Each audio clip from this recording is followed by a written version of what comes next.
ક્ષણ ક્ષણ જતા અનંત કાળ વ્યતીત થઈ ગયો, છતાં સિદ્ધિ થઈ નહીં.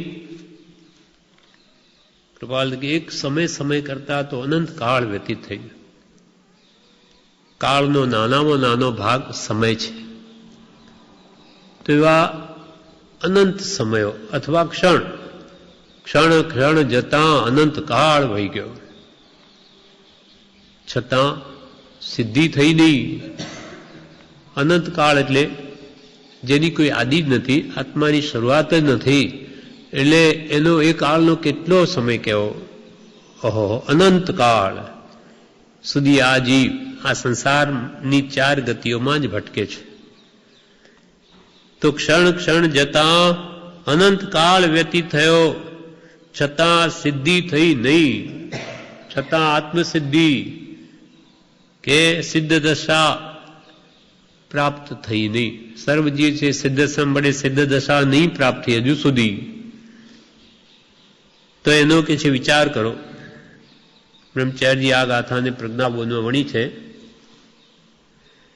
ક્ષણે ક્ષણે જીવ બંધાય આ, ક્ષણે ક્ષણે જીવ બંધાય આ, એ જ અનાદિ વ્યાપાર રે, એ જ અનાદિ વ્યાપાર રે.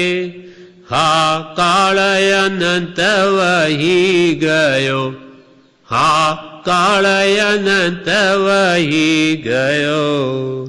ભવ સાગર દુઃખય પાર રે, ભવ સાગર દુઃખય પાર રે. શ્રી રાજચંદ્ર ગુરુવર પદે. ક્ષણે ક્ષણે આપણો આત્મા કર્મોથી જ બંધાય છે. પ્રતિ સમયે અનંત કર્મોનો વ્યવસાય છે. એટલે કે આ ધંધો માંડ્યો છે કર્મ બાંધવાનો. ક્ષણે ક્ષણે જીવ બંધાયા, એ જ અનાદિ વ્યાપાર.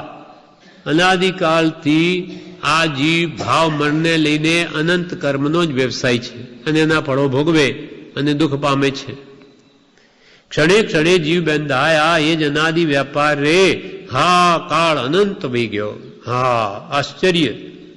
આ પ્રમાણે કર્મબંધન અને તેના ફળ ભોગવતા અનંત કાળ વહી ગયો. ભવસાગર દુઃખ અપાર. જેમ કે સમુદ્રની કિનારે આપણે જઈને જોઈએ તો એનો કોઈ કિનારો દ્રષ્ટિગોચર નહીં થાય, અપાર સમુદ્ર ભરેલો પડ્યો દેખાય. તેમ આ સંસારમાં બધું દુઃખ દુઃખ ને દુઃખ જ છે. ભવસાગર દુઃખ અપાર, જેમાં દુઃખરૂપી જળ એટલું ભરેલું છે, ત્યાં જ આ જીવ અનંતકાળથી કર્મ બાંધીને એના ફળમાં દુઃખી થયા કરે છે. ક્ષણ ક્ષણ જતા અનંત કાળ વ્યતીત થયો, છતાં સિદ્ધિ થઈ નહીં. માટે જ બ્રહ્મચારી આ મુનિ ધર્મ યોગતાની પાઠમાં ગાથા લખી. ત્યાં આ બી લખી છે રાત્રિ વ્યતિક્રમી, કે એનો પણ ભાવ લખ્યો છે કે રાત્રિ વ્યતિક્રમી ગઈ, થયો નર ભવ રૂપ પ્રભાત રે. નિદ્રા પરિહરવા ટાળજો, ભાવ નિદ્રા હે ભ્રાત રે. શ્રી રાજચંદ્ર ગુરુવર પદે. રાત્રિ વ્યતિક્રમી ગઈ, નર ભાવરૂપ પ્રભાત થયો, માટે આ નિદ્રા પરિહરવા ટાળજો. ભાવ નિદ્રા હે ભ્રાત, જેમાં દ્રવ્ય નિદ્રા પણ જાય, અને ભાવ નિદ્રા અજ્ઞાનને ટાળવાનો તમે પ્રયત્ન કરજો. અને એના માટે અનંત કાળ વહી ગયો, છતાં પ્રયત્ન કર્યો નથી. અને હવે પણ જો તમે પ્રયત્ન આ ભાવ નિદ્રા એટલે અજ્ઞાન કે પ્રમાદ એ ચારિત્રમો એને ટાળવાનો પ્રયત્ન નહીં કરશો તો હજુ અનંત કાળ તમારે આ ચાર ગતિમાં ભટકવું જ પડશે. 84 લાખ જીવાની હજુ ઊભી છે. સમજો તો સર્વે મળ્યું મળ્યું મુક્તિનું દ્વાર, અને ના સમજો તો 14 દિશે ઘોર ઘોર અંધાર. હજુ અંધારું જ છે. હજુ સમજીને સ્વરૂપ પ્રાપ્તિ, જે સ્વરૂપ સમજ્યા વિના પામ્યો દુઃખ અનંત. હવે જો અનંત દુઃખ પામ્યો હજુ પણ નહીં સમજે તો હજુ આપણા આત્માને અનંત દુઃખ ભોગવાના ઉભા જ છે. સમજો તો સર્વે મળ્યું. આપણે શું નથી, બધી પ્રાપ્તિ થઈ છે.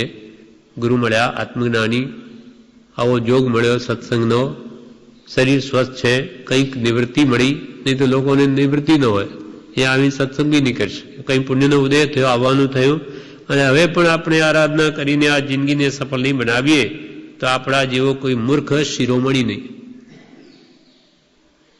સફળ ક્ષણ ક્ષણ જતા અનંતકાળ વ્યતીત થયો છતાં સિદ્ધિ થઈ નહીં, હજુ સુધી સિદ્ધિ થઈ નથી. હવે એના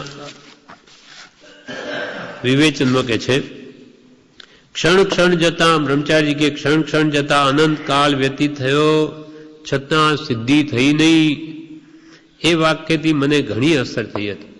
બ્રહ્મચારીજીને જ્યારે આ વાક્ય એકી ટ્રેનમાં જતા હતા, ત્યાં આ વાક્ય, આ પુસ્તક વાંચીને જ્યારે આ કે પુસ્તક ખોલી સીધું આ જ નજરે આવ્યું કે ક્ષણ ક્ષણ જતા અનંતકાળ વહી ગયો છતાં સિદ્ધિ થઈ નહીં. તો એ કહે છે કે એ વાક્યથી મને ઘણી અસર થઈ હતી. તો અનંતકાળથી આ જીવા સંસારમાં જ રજડે અને હજુ સુધી એની મુક્તિ નહીં થઈ. એણે શું કર્યું? તો કે અનંતકાળમાં જીન દીક્ષા, આચાર્ય ભણું, અનંતવાર વિદ્યાભ્યાસ, તો ગયું ક્યાં બધું? શું રહી ગયું? એટલે કે આ વાક્ય મને બહુ ચેતાવી દીધો. ક્ષણ ક્ષણ જતા અનંતકાળ વ્યતીત થયો છતાં સિદ્ધિ થઈ નહીં. એ વાક્યથી મને ઘણી અસર થઈ હતી. ગાડીમાં બેઠો હતો અને પુસ્તક ઉઘાડતા એ વાક્ય પર નજર પડી. કૃપાળુ દેવે 16મે વર્ષે આ પુષ્પમાળા લખી છે. એમાં પોતાના અનુભવની જ વાતો છે. આ કૃપાળુદેવ પોતાનો અનુભવ જ એમાં પ્રકાશ્યો છે. પોતે જે અનુભવ્યું એ આપણા બધાને હિત માટે આમાં કહ્યું છે.